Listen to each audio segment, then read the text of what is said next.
Hi friends, ఎలాగున్నారు? అందరూ బాగున్నారా? ఈరోజు మనం నరదృష్టి కోసం తెలుసుకోబోతున్నాం. నరదృష్టి ప్రభావం ఎక్కువగా ఉండడం వలన చాలా అనారోగ్య సమస్యలు ఎదుర్కోవాల్సి వస్తుంది. ఒక అనారోగ్య సమస్య తర్వాత ఇంకొక అనారోగ్య సమస్య ఎదుర్కోవలసి వస్తుంది. నరదృష్టి ప్రభావం అంటే ఇతరుల మనసుల్లోని దృష్టి మనపై ప్రభావం చూపిస్తుందని అర్థం. మనసుకు, శరీరానికి మరియు మన రోజువారీ జీవితానికి కూడా ప్రభావం చూపుతుంది.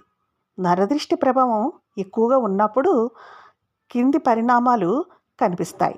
మనసులో భయంగా ఉండడం, ఏదో చెడు జరుగుతుందని అనిపిస్తూ ఉండడం, ఏ పని నిశ్చితంగా చేయలేకపోవడం, తాము చేసే పనిలోనూ ఫలితాలను సాధిస్తామో లేదో అని అనుమానం, చిన్న విజయాలను కూడా ఆస్వాదించలేకపోవడం, శారీరక మరియు మానసిక ఆరోగ్యంపై ప్రభావం, అధిక ఒత్తిడి, నిద్రలేమి మరియు తలనొప్పులు, మానసిక ఆందోళన, డిప్రెషన్ వంటి సమస్యలు, ఏ పనిలోనూ పూర్తిగా నిమగ్నం కాలేకపోవడం, నిర్లక్ష్యపు పొరపాట్లు, ఆధ్యాత్మిక మరియు సాంప్రదాయ ప్రవర్తన, నరదృష్టి నివారణ కోసం పూజలు, తాంత్రిక చర్యలు చేయడం, తగిన మూలకాల పరిష్కారాల కోసం ప్రయత్నించడం, తలుచుకున్న పనులపై దృష్టి పెట్టి ఇతరుల అభిప్రాయాలను తక్కువగా తీసుకోవడం, ఆరోగ్యకరమైన జీవనశైలి, వ్యాయామం, జ్ఞానం మరియు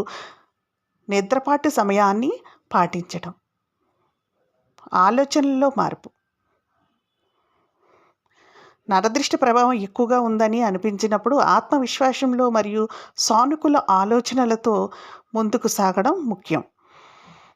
కొంచెం ఉప్పు తీసుకొని దిష్టి ఉన్న వ్యక్తి చుట్టూ 3 సార్లు తిప్పి దానిని కాల్చేస్తారు.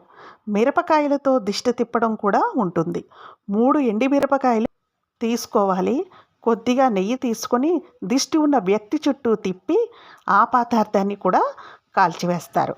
ఇంకొక పద్ధతి ఏమిటంటే, ఒక నిమ్మకాయ తీసుకొని దిష్టి ఉన్న వ్యక్తి చుట్టూ 3 సార్లు తిప్పి దానిని చీపురుతో కొట్టి బయట పడేయండి. ఇవన్నీ సాంప్రదాయకంగా ఉంటాయి, కానీ ఇది ఎక్కువగా విశ్వాసాలపై ఆధారపడిన పద్ధతులుగా ఉంటుంది. ఇంకొక పద్ధతి ఏమిటంటే, నల్లగవ్వలు ఉంటాయి. ఆ నల్లగవ్వల్ని దిష్టికి ఉపయోగిస్తారని చాలామందికి తెలియకపోవచ్చు, కానీ ఇది చాలా పవర్ఫుల్. ఇలా చేయడం వల్ల దిష్టి దోషాలు పోతాయి. 5 నల్ల గవ్వలతో దిష్టి తీసి ఆ గవ్వలను కాల్చేయాలి.